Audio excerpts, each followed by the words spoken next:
আপনি নেইমারকে ভালোবাসেন বা না বাসেন, সমালোচনা করুন বা প্রশংসা, সবকিছুই তখন অর্থহীন হয়ে যাবে যখন সেই একদিন ফুটবল মাঠে শেষবারের মতো হেঁটে যাবেন তিনি।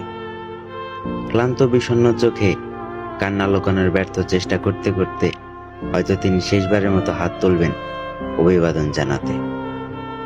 যে পায়ের জাদু একদিন কোটি মানুষের হৃদয় কাঁপিয়েছে, সেই পা ধীরে ধীরে মার ছাড়বে, আর তার সঙ্গে হারিয়ে যাবে এক স্বপ্নের অধ্যায়।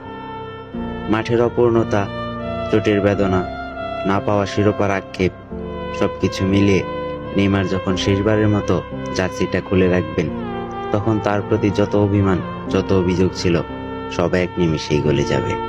আপনি নেইমার ভক্ত হন বা না হন, তবু তার বিদায় বেলায় আপনার গলা ধরে আসবে, চোখে পানি জমবে, আর এক সময় হয়তো অঝরে কেঁদে ফেলবেন। কেননা ফুটবল শুধু খেলা নয়, এটা আবেগ, আর নেইমার তিনি সেই আবেগের এক অবিচ্ছেদ্য অধ্যায়।